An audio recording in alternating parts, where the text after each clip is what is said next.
2001 में गुजरात में आए भुज भूकंप के पीड़ितों को संभाल न पाने के कारण गुजरात में भाजपा सरकार की बदनामी होने लगती है। इस बीच साबरकांठा लोकसभा सीट और साबरमती विधानसभा सीट पर हुए उपचुनावों में भी कांग्रेस ने भाजपा को हरा दिया। लेकिन अगले एक साल के भीतर ही गुजरात में विधानसभा चुनाव होने जा रहे थे। वैसे में अपनी सरकार की बदनामी होते देख लालकृष्ण आडवाणी और अटल बिहारी वाजपेयी ने गुजरात के सीएम केशुभाई पटेल को हटाकर नरेंद्र मोदी को सीएम बना दिया। मोदी को सीधे दिल्ली से गुजरात लाकर सीएम बना देने के फैसले से गुजरात के भाजपा के सीनियर नेता खुश नहीं होते। अब मोदी के सामने सबसे बड़ा चैलेंज यह था कि उन्हें मुख्यमंत्री पद पर बने रहने के लिए किसी विधानसभा सीट से चुनाव लड़कर विधायक बनना था। दोस्तों, मोदी को विधायक बनाने के लिए गुजरात के पूर्व वित्त मंत्री और भाजपा नेता वजुभाई ने अपनी राजकोट विधानसभा सीट खाली कर दी। अपने पहले ही उपचुनाव में मोदी ने विवादित बयान देते हुए कहा, कांग्रेस वाले इटली की एक महिला को अपना मान सकते हैं, लेकिन मेरे जैसे इस माटी के बेटे को भारी मानते हैं। दोस्तों, प्रो भाजपा सीट होने के बावजूद राजकोट विधानसभा सीट पर मोदी की जीत का मार्जिन बहुत कम रहता है। इस चुनाव में नरेंद्र मोदी की मात्र 14,728 वोटों से ही जीत हुई, जबकि इसी सीट पर पिछले चुनाव में भाजपा डबल मार्जिन से चुनाव जीती थी। राजकोट समेत 3 सीटों पर हुए इन उपचुनावों में 2 अन्य सीटों महुआ और स्याजी कुंज पर कांग्रेस जीत जाती है। ये दोनों सीटें भी पहले भाजपा के पास ही थी। ऊपर से पंचायत, तालुका और जिला स्तर पर होने वाले चुनावों में भी कांग्रेस को भारी जीत मिली थी। यह भाजपा सरकार के लिए अच्छे संकेत नहीं थे। मोदी को गुजरात का नया सीएम बनाए जाने के बाद भी भाजपा को उपचुनावों में बुरी तरह से हार मिलना जारी था। माना जाने लगा था कि 2003 विधानसभा चुनावों में कांग्रेस गुजरात सरकार में वापस आ जाएगी, लेकिन इन उपचुनावों के 70 घंटे के भीतर ही 27 फरवरी 2002 के दिन गुजरात में एक ऐसी घटना होती है जो गुजरात में भाजपा और मोदी के राजनीतिक जीवन के लिए संजीवनी का काम करती है। इस घटना का नाम था गोधरा कांड, जिसने गुजरात ही नहीं बल्कि पूरे भारत का राजनीतिक मंच बदल दिया। आखिर कैसे गोधरा कांड को नरेंद्र मोदी ने अपने चुनावी करियर के लिए इस्तेमाल किया, कैसे गोधरा कांड और गुजराती दंगों के माहौल में गुजरात गौरव यात्रा निकालकर मोदी वाजपेयी और आडवाणी से भी अधिक ताकतवर बन गए, कैसे मोदी ने दंगों के पीड़ितों के कैंप्स को बच्चे बनाने के केंद्र जैसे बयान दिए, कैसे मोदी ने हरीन पांड्या जैसे अपने पुराने मित्रों का राजनीतिक करियर खत्म कर दिया। आखिर कैसे गोधरा कांड और गुजरात दंगों का इस्तेमाल करके नरेंद्र मोदी ने अगले 15 साल तक गुजरात पर राज किया और कैसे फिर उसी गुजरात मॉडल पर चढ़कर देश की राजनीति में शीर्ष पर पहुंच गए, जानेंगे आज की इस वीडियो में। नमस्कार दोस्तों, मैं हूं आपके साथ नेहा अग्रवाल।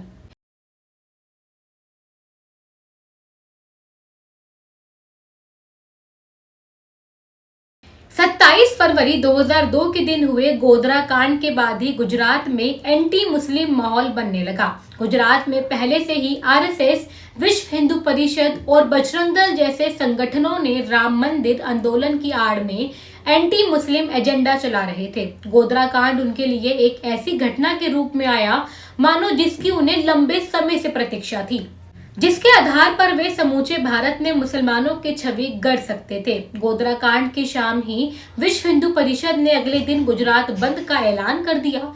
गोधरा कांड वाले दिन ही एंटी मुस्लिम घटनाएं सामने आने लगती हैं। खुफिया सूचनाएं आने लगती हैं कि अगर कल विश्व हिंदू परिषद के गुजरात बंद के दौरान कुछ भी ऊपर नीचे हुआ तो गुजरात में दंगे हो सकते हैं। मुख्यमंत्री नरेंद्र मोदी को भी खुफिया विभाग के आईपीएस संजय भट्ट ने भी पहले ही सूचित कर दिया, लेकिन नरेंद्र मोदी जानते थे कि गोधरा कांड कैसे उनके करियर में एक ऐसी संजीवनी लेकर आया है जो उनके राजनीतिक जीवन को अमर कर सकती है। गोधरा कांड की खबर मिलते ही मोदी गोधरा पहुंच जाते हैं। गुजरात पहले ही सांप्रदायिकता के बारूद के ढेर पर बैठा हुआ था, जिसे बस एक चिंगारी की जरूरत थी। इसलिए गोधरा कांड जैसी दुर्भाग्यपूर्ण और शर्मनाक घटना के वक्त एक मुख्यमंत्री के रूप में मोदी का काम यह था कि वे गोधरा कांड के अपराधियों को पकड़े और उन्हें कानून में निर्धारित सबसे कठोर से कठोर सजा दिलाते।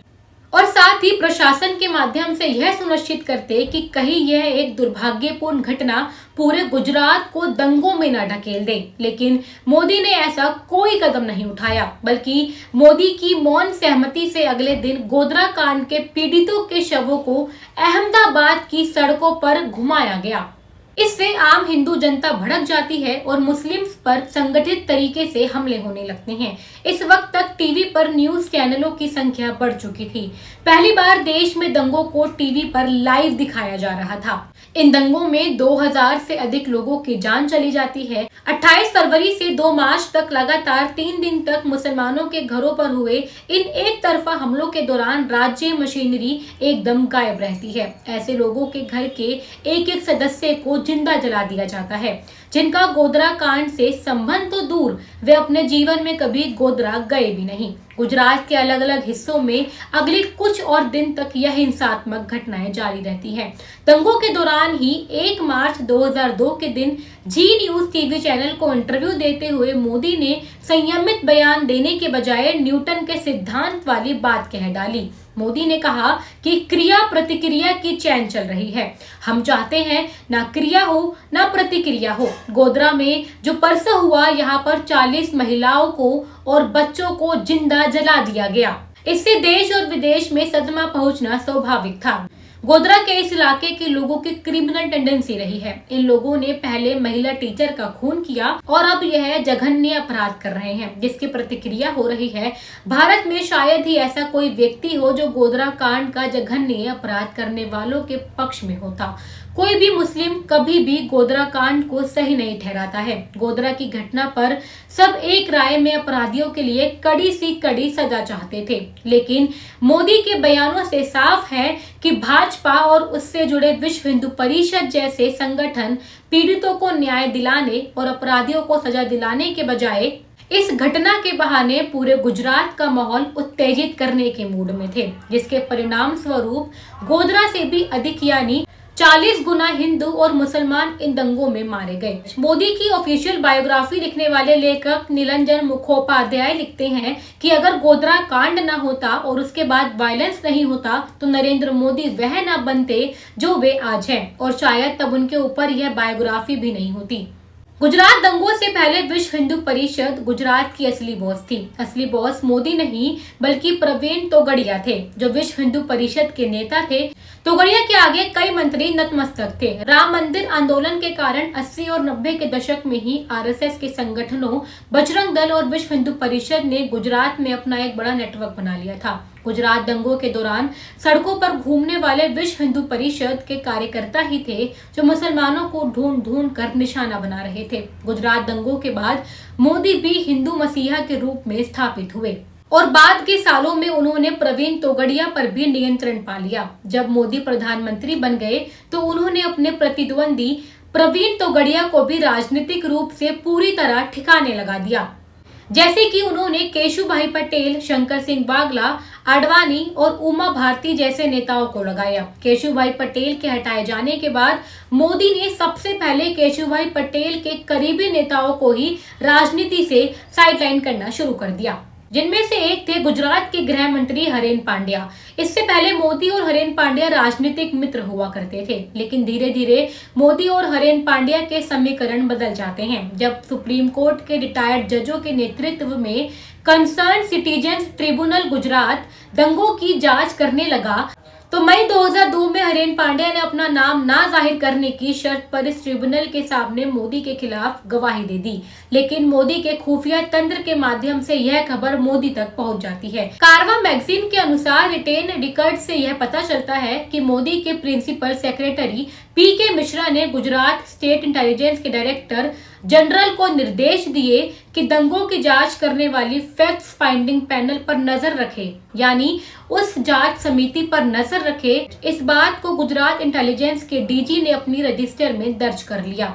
इसी रजिस्टर की 7 जून 2002 के दिन एंट्री के अनुसार डॉक्टर पीके मिश्रा ने रेवेन्यू मंत्री श्री हरेन भाई पांड्या का नंबर 982403, आगे का नंबर हम प्राइवेसी के कारण नहीं बता रहे हैं, इस नंबर को ट्रैक करने के लिए दिया। हरेन पांड्या की गवाही के बाद यह खबर भी मीडिया में आने लगती है कि मोदी के एक मंत्री ने गवाही दी है कि गोधरा कांड की रात मुख्यमंत्री मोदी का यहाँ एक मीटिंग हुई है, जिसमें मोदी ने गुजरात के सीनियर अधिकारियों को निर्देश दिए हैं कि वे हिंदुओं को अपना आक्रोश निकालने दें। मोदी ने हरेन पांड्या को कैबिनेट से इस्तीफा देने के लिए मजबूर कर दिया। आगे मोदी ने हरेन पांड्या को राजनीतिक रूप से पूरी तरह निपटा दिया। कैसे निपटाया, इसके बारे में मैं आपको इस वीडियो में आगे बताऊंगी। गोधरा कांड और उसके ऊपर हुए गुजरात दंगों ने मोदी को गुजरात में सबसे अधिक ताकतवर बना दिया। खुद वाजपेयी मोदी को लेकर सहज नहीं थे। गुजरात दंगों के करीब एक महीने के बाद 4 अप्रैल 2002 के दिन वाजपेयी गुजरात आते हैं। वाजपेयी ने समझदार नेता की तरह गुजरात में हुए दंगों को भारत के ऊपर एक धब्बे की तरह बताया। साथ ही मोदी को सार्वजनिक मंच पर राजधर्म निभाने की सलाह भी दी। राजधर्म ये शब्द काफी सार्थक है। मैं उसी का पालन कर रहा हूँ, पालन करने का प्रयास कर रहा हूँ। राजा के लिए, शासक के लिए प्रजा प्रजा में भेद नहीं हो सकता, न जन्म के आधार पर, न जाति के आधार पर, न संप्रदाय के आधार पर। हम भी वही कर रहे हैं साहब। मुझे विश्वास है कि नरेंद्र भाई यही कर रहे हैं। बहुत बहुत धन्यवाद। भाजपा के अंदर वाजपेयी भी मोदी को गुजरात सीएम पोस्ट से हटाने के लिए विचार कर रहे थे, लेकिन मोदी को आडवाणी का समर्थन प्राप्त था। अप्रैल 2002 में गोवा के पणजी में मोदी का भाग्य तय करने के लिए आलिशान मैरियट होटल में भाजपा की राष्ट्रीय कार्यकारिणी की बैठक होती है। इस बैठक में मोदी खुद ही अपने इस्तीफे की पेशकश कर डालते हैं। हालांकि कुछ लोगों के द्वारा मोदी द्वारा इस्तीफा देने की बात को संकट की घड़ी में अपना समर्थन प्राप्त करने के लिए पार्टी को बाध्य करने की रणनीति के रूप में देखा गया। दोस्तों, आरएसएस पूरी तरह मोदी के साथ खड़ा हो जाता है। आडवाणी ने भी साफ कर दिया कि मोदी के इस्तीफे के बाद पार्टी अपने कोर वोटरों का सामना नहीं कर पाएगी। पत्रकार राजदीप सरदेसाई अपनी एक किताब में लिखते हैं कि आडवाणी के भाषण का लबोलुबाब यह था कि मोदी अब हमारे कैडर के हीरो है। वही प्रधानमंत्री वाजपेयी की चिंता थी कि गुजरात दंगों के कारण कहीं उनके एनडीए गठबंधन में दरार पड़ सकती है, जिसमें नीतीश कुमार, ममता बनर्जी और रामविलास पासवान जैसे सेकुलर पार्टियों के नेता का समर्थन भी प्राप्त था। इससे केंद्र की सरकार खतरे में आ सकती है, लेकिन अंत में आडवाणी के तर्क काम आते हैं। भाजपा के राष्ट्रीय अध्यक्ष कुशाभाऊ ठाकरे से लेकर आरएसएस, आडवाणी और अरुण जेटली सब मोदी की साइड में खड़े हो जाते हैं। कुशाभाऊ ठाकरे तो इस लेवल पर मोदी के साथ थे कि अगर केंद्र में वाजपेयी की सरकार भी गिर जाए तब भी उन्होंने मोदी को बचाने के लिए निर्देश दिए। भाजपा के शीर्ष नेताओं और आरएसएस को मोदी की तरफ देख अंत में वाजपेयी ने भी अपना पासा पलट ही दिया और इस मीटिंग में भाषण देते हुए कहा, इंडोनेशिया, मलेशिया जहां भी मुसलमान रह रहे हैं वे सद्भाव से नहीं रहना चाहते हैं, समाज से घुलते मिलते नहीं हैं, उन्हें शांति से रहने में कोई दिलचस्पी है ही नहीं। हमें किसी भी धर्मनिरपेक्षता के पाठ की जरूरत नहीं है। मुसलमानों और ईसाइयों के आने से पहले भी भारत धर्मनिरपेक्ष था। वे वाजपेयी जो मोदी को गुजरात के सीएम पद से हटाने की सोच रहे थे, वे मोदी की लाइन पर चलने लगते हैं। भारत के राजनीतिक इतिहास में यह दुर्लभ है कि एक प्रधानमंत्री को मुख्यमंत्री की लाइन पर चलना पड़ रहा हो। वे मोदी जो राजकोट में 15 साल से जीतती आ रही भाजपा की सीट पर जैसे तैसे चुनाव जीत सके थे, वे घटना के बाद हिंदू हृदय सम्राट के रूप में स्थापित हो चुके थे। मैरियट होटल में मोदी के इस्तीफे की पेशकश ने भाजपा के कैडर में उत्साह बढ़ा दिया। मैरियट होटल में मोदी जिंदाबाद के नारे लगते रहे। मोदी ने भी मीडिया के सवालों का चतुराई से जवाब देना शुरू कर दिया। जब भी कोई पत्रकार उनसे गुजरात पर प्रश्न करता तो मोदी कहते कि यह गुजरात को बदनाम करने की साजिश है। और इसी तरह मोदी ने पूरे गुजरात ब्रांड को एक प्रतिनिधि के रूप में पेश करना शुरू कर दिया। मोदी से कोई भी सवाल पूछे तो वो बड़ी आसानी से गुजरात राज्य के सम्मान और प्रतिष्ठा से जोड़ देते थे। मोदी की यह ट्रिक भी काम आई। मोदी ने खुद को ऐसे दिखाया जैसे फेक सेकुलरिज्म वाली मीडिया उनके पीछे पड़ी हुई है, इस्लामी आतंकवादी उनकी जान लेने के लिए साजिश कर रहे हैं। और इसी तरह मोदी ने अपने चिर परिचित अंदाज में अपने ऊपर लगने वाले आरोपों को ही अपने ऊपर सहानुभूति प्राप्त करने के लिए इस्तेमाल कर लिया। अब मोदी खुद को और पावरफुल बनाने के लिए गुजरात में आडवाणी की रथ यात्रा की तरह पूरे गुजरात में एक यात्रा निकालने के ऊपर प्लान करने लगे थे। जून 2002 में गुजरात भाजपा के नेता अहमदाबाद में मिलते हैं, जहां भावी गुजरात यात्रा का प्लान बनाया जाता है। इस यात्रा को गुजरात गौरव यात्रा का नाम दिया गया। गुजरात दंगों को अभी 3 महीने पूरे नहीं हुए थे कि मोदी गुजराती अस्मिता के नाम पर राज्य की 182 विधानसभाओं में से 125 विधानसभाओं में अपनी गुजरात गौरव यात्रा निकालने जा रहे थे, जो 10 फेज में पूरी होनी थी।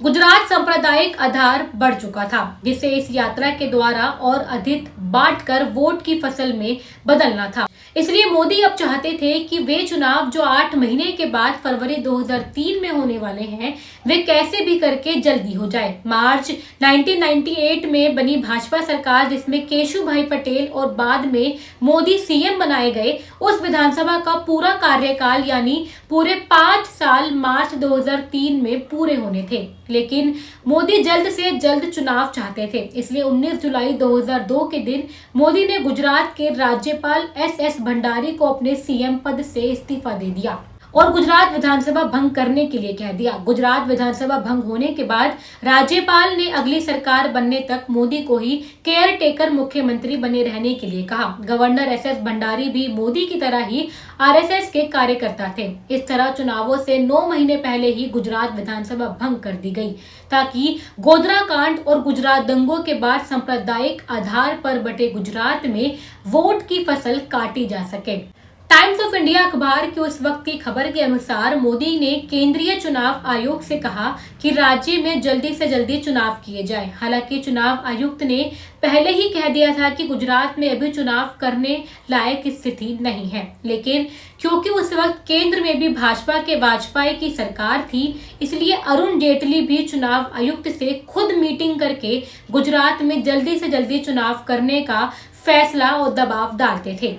चुनाव आयुक्त ने जेटली से कहा कि यह जल्दी चुनाव कराने से पहले गुजरात राज्य का असेसमेंट करेंगे, ताकि यह देख सके कि स्थिति कैसी है। गुजरात में जल्दी चुनाव कराने पर उठ रहे सवालों पर भी मोदी ने अपनी ट्रिक खेल डाली। मोदी ने अखबारों से कहा कि मैं जल्दी चुनाव कराने के संबंध में आप लोगों से कुछ कहना चाहता हूं। मैं चाहता हूं और मैं दूर करना चाहता हूं आप लोगों की परेशानी क्या है। कुछ ताकतों ने गोधरा कांड और उसके बाद हुई घटना का राजनीतिक लाभ उठाने की कोशिश की है। यह प्रयास आज भी जारी है। इसे समाप्त करने के लिए मैंने जनता के पास जाने का फैसला किया है, जो अंतिम निर्णय लेने वाले मालिक हैं। क्या कमाल का राजनीतिक खेल ही हजारों गुजरातियों की लाशों पर चढ़कर सत्ता की कुर्सी पर बैठना चाहता है, और इसका आरोप उल्टा विपक्ष पर ही लगा देते हैं। मोदी के जल्दी चुनाव करवाने के चाह के कारण 121 रिलीफ कैंप्स को बंद कर दिया जाता है। महज 8 टेम्पररी रिलीफ कैंप ही बचे। मोदी इन रिलीफ कैंपों को बंद करवाकर चुनाव आयोग को यह दिखाना चाहते थे कि गुजरात में सब ठीक है। लेकिन चुनाव आयोग ने 16 अगस्त 2002 के दिन कहा कि अभी गुजरात में स्थिति सामान्य नहीं है, इसलिए अभी चुनाव में कुछ देरी है। ऐसा कोई तरीका नहीं बचा जिसे मोदी ने चुनाव कराने के लिए इस्तेमाल नहीं किया हो।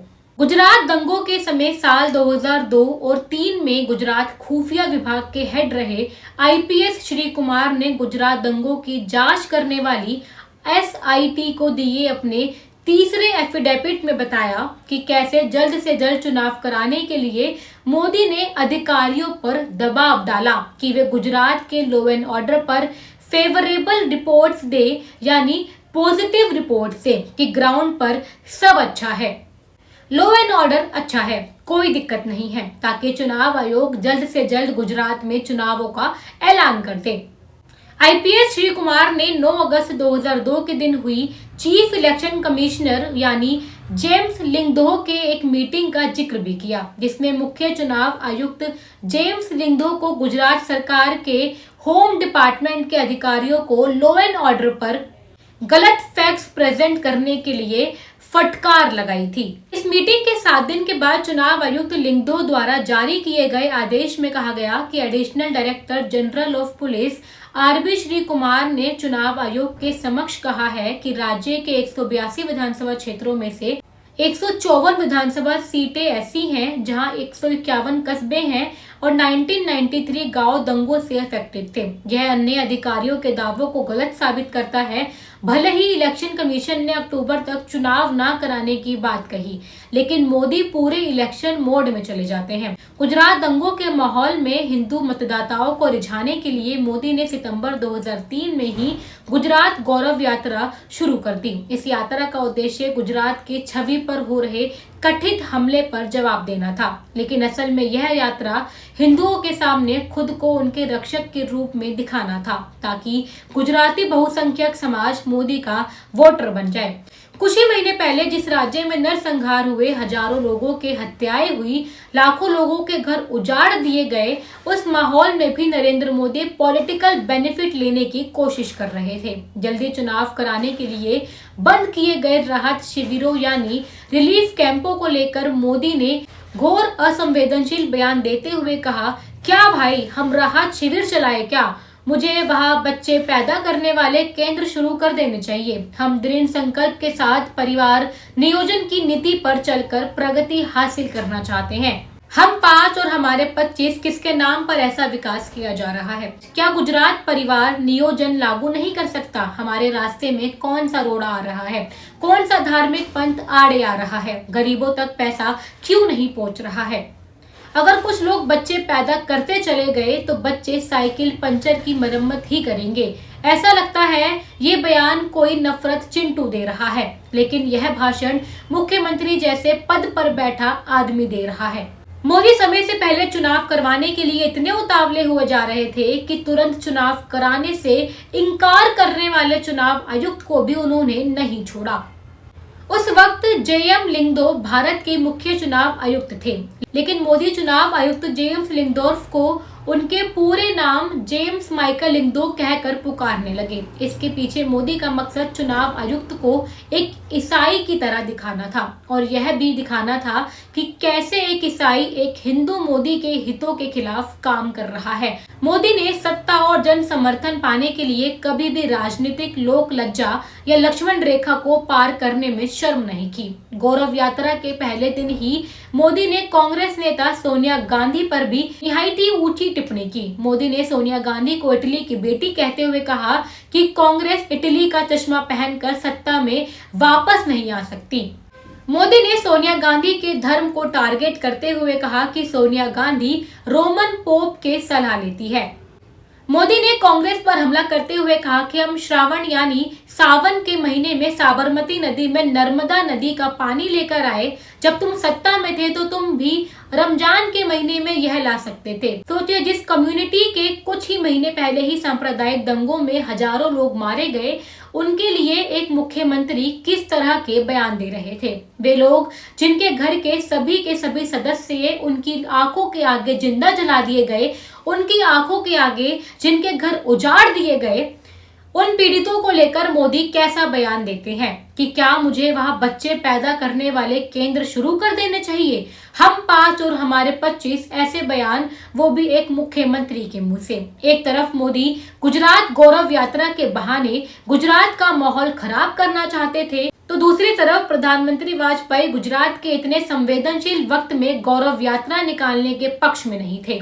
वही आडवाणी भी मोदी के भड़काऊ बयानों से प्रसन्न नहीं थे, लेकिन मोदी की इस गौरव यात्रा को ग्राउंड पर बहुत समर्थन मिला। गुजरात की 182 विधानसभाओं में से 165 विधानसभाओं से होकर गुजरी इस यात्रा के दौरान ही मोदी हिंदुत्व के सबसे बड़े रक्षक और मसीहा के रूप में स्थापित हो गए।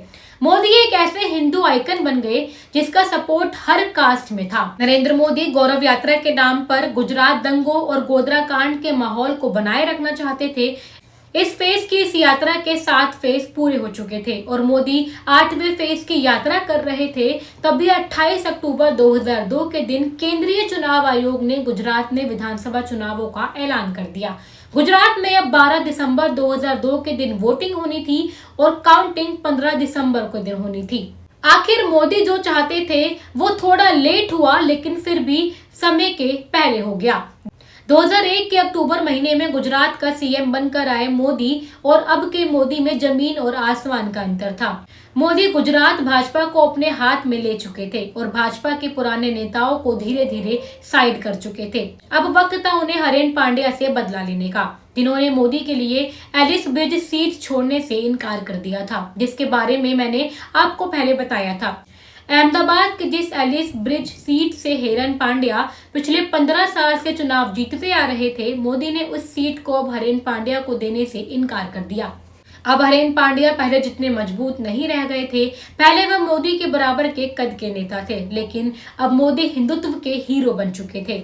आरएसएस और भाजपा दोनों की लीडरशिप ने मोदी को यह जिद छोड़ने के लिए कहा, लेकिन मोदी अड़ गए। विधानसभा चुनावों में बस अब 1 महीना बचा था। नवंबर 2002 में आरएसएस नेता मदन दास देवी, आरएसएस प्रमुख केएस सुदर्शन और उनके डिप्टी मोहन भागवत और भाजपा नेता लालकृष्ण आडवाणी और अटल बिहारी वाजपेयी का संदेश देने के लिए मोदी से मिलने के लिए पहुंचते हैं, लेकिन मोदी ने बात नहीं मानी। मदन दास देवी देर रात तक मोदी के आवास पर रुकते हैं। कारवां मैगजीन से बातचीत के दौरान भाजपा के ही नेता ने कहा कि मोदी जानते थे कि मदन दास की बात वे नहीं मान रहे हैं, इसलिए उन्हें अब आरएसएस के हेडक्वार्टर और दिल्ली से कॉल आने लगेगी। इसलिए वह सुबह के 3 बजे वे शरीर में थकावट का बहाना बनाकर गांधीनगर सिविल हॉस्पिटल में भर्ती हो जाते हैं। भाजपा के इस नेता ने आगे बताया कि इस खबर के मिलते ही हरीन पांड्या हॉस्पिटल पहुंच गए और मोदी से कहा कि कायरो की तरह मत सो, मुझे सीधे मना करने की हिम्मत रखो। आरएसएस और भाजपा के शीर्ष नेतृत्व के दबाव के बावजूद मोदी ने हरीन पांड्या को उनकी सीट नहीं दी। इस तरह मोदी ने 1 साल के भीतर ही गुजरात में अपने सबसे बड़े प्रतिद्वंदी और गृह मंत्री जैसे ताकतवर पद पर रहने वाले हरीन पांड्या का राजनीतिक करियर खत्म कर दिया। 12 दिसंबर 2002 के दिन गुजरात में वोटिंग होने जा रही थी।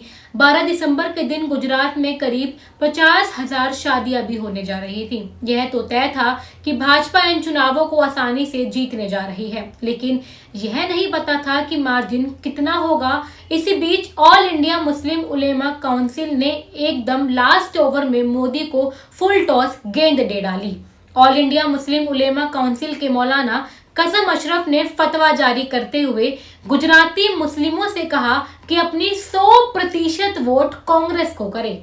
बस इसे ही मोदी ने पकड़ लिया और अब चुनावी मुद्दा बना लिया। अब मोदी ने अगले 3 दिन तक पूरे चुनाव प्रचार में सिर्फ इसी बयान को लेकर हिंदुओं से अपील की कि वे दादागिरी और फतवा बाबाओं को हराने के लिए 100% वोट करें। मोदी ने नारा दिया, पहले मतदान और फिर कन्यादान। 15 दिसंबर 2002 के दिन आए गुजरात विधानसभा चुनावों के परिणामों में मोदी की गौरव यात्रा पर मोहर लगा दी। गुजरात विधानसभा की 182 सीटों में से भाजपा को 127 सीटें मिलती है। भाजपा का वोटिंग परसेंटेज लगभग 50% पर रहता है। वहीं कांग्रेस को 182 सीटों में से मात्र 51 सीटें ही आ सकी। इसी तरह 22 दिसंबर 2002 के दिन मोदी एक बार फिर गुजरात के सीएम बन गए। मोदी के साथ ही 9 कैबिनेट मंत्रियों ने शपथ ली और इसके साथ ही 6 नेताओं को राज्य मंत्री की भी शपथ दिलवाई गई, जिनमें से एक थे अमित शाह, जिन्हें गृह राज्य मंत्री बनाया गया। इधर हरीन पांड्या ने आरएसएस और भाजपा के शीर्ष नेतृत्व में मिलकर यह कहना शुरू कर दिया कि मोदी अपने फायदे के लिए पार्टी को खत्म कर देंगे। मोदी द्वारा हरीन पांड्या जैसे सीनियर नेता को साइडलाइन किए जाने के बाद उन्हें अब गुजरात से दिल्ली बुलाने के लिए सोचने लगती है। जैसे 1995 में पहली बार गुजरात में भाजपा सरकार बनने के बाद शंकर सिंह वाघेला बनाम केशुभाई पटेल प्लस मोदी की आंतरिक लड़ाई को खत्म करने के लिए मोदी को गुजरात से दिल्ली बुला लिया गया था। ठीक वैसे ही अब मोदी से लड़ाई खत्म करवाने के लिए भाजपा की टॉप लीडरशिप ने हरेन पांड्या को दिल्ली बुलाने का डिसीजन कर लिया। भाजपा नेता और गुजरात सरकार में मंत्री रहे गोवर्धन जड़ाफिया ने कारवां मैगजीन को बताया कि मोदी को इस बात से भी डर था, क्योंकि मोदी जानते थे कि पांड्या अगर दिल्ली में रहेंगे तो भविष्य में उन्हें नुकसान पहुंचा सकते हैं। जैसे खुद मोदी ने दिल्ली से आकर अपने ही सहयोगी केशुभाई पटेल को सीएम पद से रिप्लेस कर दिया था, क्योंकि गुजरात से दिल्ली शिफ्ट होने के बाद मोदी भाजपा के केंद्रीय नेतृत्व में अधिक समीप आ गए थे। हरीन पांड्या का भी अब दिल्ली जाना तय हो चुका था और 3 महीने के बाद मार्च 2003 में भारतीय जनता पार्टी के राष्ट्रीय अध्यक्ष की तरफ से हरीन पांड्या को दिल्ली शिफ्ट होने के लिए एक फैक्स आता है। हरीन पांड्या को भाजपा का राष्ट्रीय प्रवक्ता और राष्ट्रीय कार्यकारिणी का सदस्य बना दिया गया, लेकिन इसके अगले ही दिन मॉर्निंग वॉक के लिए निकले हरीन पांड्या की सुबह सुबह ही कुछ हमलों ने रहस्यमय ढंग से हत्या कर दी। हरीन पांड्या के बूढ़े पिता ने इस हत्या की साजिश के लिए सार्वजनिक तौर पर नरेंद्र मोदी का नाम लिया और सुप्रीम कोर्ट में मुख्यमंत्री मोदी की भूमिका की जांच करने के लिए एक याचिका भी डाली। हालांकि कोर्ट ने सबूतों के अभाव में इस याचिका को शुरुआत में ही खारिज कर दिया। उस वक्त गुजरात राज्य के खुफिया विभाग के हेड रहे IPS RV कुमार ने कारवां मैगजीन के पत्रकार विनोद केजोस से कहा कि हरेन पांड्या की गतिविधियों पर अपडेट लेने के लिए मुख्यमंत्री कार्यालय द्वारा उन्हें रेगुलर बुलाया जाता था। कारवां मैगजीन के अनुसार गुजरात दंगों के वक्त मोदी सरकार में मंत्री रहे गोवर्धन जड़ाफिया ने भी कहा कि मैं नहीं कहता कि हरेन पांड्या को मोदी ने मरवाया, मेरे पास एविडेंस नहीं है, लेकिन यह सच है कि भाजपा में जो भी मोदी के खिलाफ बोला या तो वो फिजिकली फिनिश कर दिया गया है या उसका पॉलिटिकल करियर फिनिश कर दिया गया। हरेन पांड्या की हत्या की साजिश की जांच मोदी के अंदर आने वाली गुजरात पुलिस की क्राइम ब्रांच ने की। इसका चार्ज DG बंजारा को दिया गया। उस वक्त केंद्र में अटल बिहारी वाजपेयी की सरकार थी और केंद्र के अंदर आने वाली CBI और गुजरात पुलिस ने कहा कि हरेन पांड्या की हत्या में पाकिस्तान की ISI लश्कर-ए-तैयबा और दुबई स्थित अंडरवर्ल्ड डॉन दाऊद इब्राहिम का हाथ है। और इसी तरह हरेन पांड्या की हत्या मामले में 12 मुस्लिमों को अरेस्ट कर लिया गया। लेकिन 8 साल के बाद सितंबर 2011 में गुजरात हाई कोर्ट ने इन सभी आरोपियों को बाइज्जत हरेन पांड्या के केस से बरी कर दिया गया। साथ ही इस पूरे केस को मनगढ़ंत बताया गया। जज ने कहा कि इन्वेस्टिगेटिंग ऑफिसर ने मासूमों को फंसाया, साथ ही पब्लिक मनी और अदालत का वक्त भी खराब किया। सवाल यह है कि आखिर गुजरात के गृह मंत्री जैसे पद पर रहे हरेन पांड्या की मौत की जांच सही से क्यों नहीं की गई, और यह ऐसा सवाल है जिसका आज तक जवाब नहीं मिला। धीरे धीरे नरेंद्र मोदी ने RSS के प्रचारक और भाजपा के ताकतवर नेता सुरेश जोशी को भी साइडलाइन करना शुरू कर दिया। गोधरा कांड और गोधरा दंगों ने मोदी को गुजरात में विश्व हिंदू परिषद RSS और अपनी पार्टी से भी बड़ा कर दिया। इसके बाद गुजरात चुनावों में मोदी ने जीत पर जीत दर्ज करवाई। आज भी मोदी का गुजरात पर अपना होल्ड बनाए रखने के लिए गुजरात में एकदम कठपुतली CM बनाए जाते हैं। आज हाल ये है कि भारत के अधिकतर लोगों को ये नहीं पता कि गुजरात में मुख्यमंत्री कौन है। बहरहाल ये कहानी थी ऐसे गुजरात दंगों और गोधरा कांड की, जो कि दुर्भाग्यपूर्ण घटनाओं को मोदी ने अपने राजनीतिक करियर के उठान के लिए इस्तेमाल किया। मोदी ने गुजरात के इतने संवेदनशील दौर में भी किस तरह बयान दिए जो आज भी उसी निम्न स्तर पर जारी है। यह वीडियो नरेंद्र मोदी के राजनीतिक करियर पर बनाई गई सीरीज का पहला एपिसोड था। आपको यह एपिसोड कैसा लगा? क्या आप 2002 में गुजरात का चुनाव जीत लेने के बाद की कहानी भी सुनना चाहते हैं? आखिर कैसे मोदी ने गुजरात के CM पद से प्रधानमंत्री पद का सफर तय किया? अगर हाँ तो कमेंट बॉक्स में लिखिए आपको क्या लगता है, अपनी राय जरूर लिखिएगा और ऐसे ही वीडियो को देखने के लिए चैनल को सब्सक्राइब जरूर कर लीजिएगा। जय हिंद।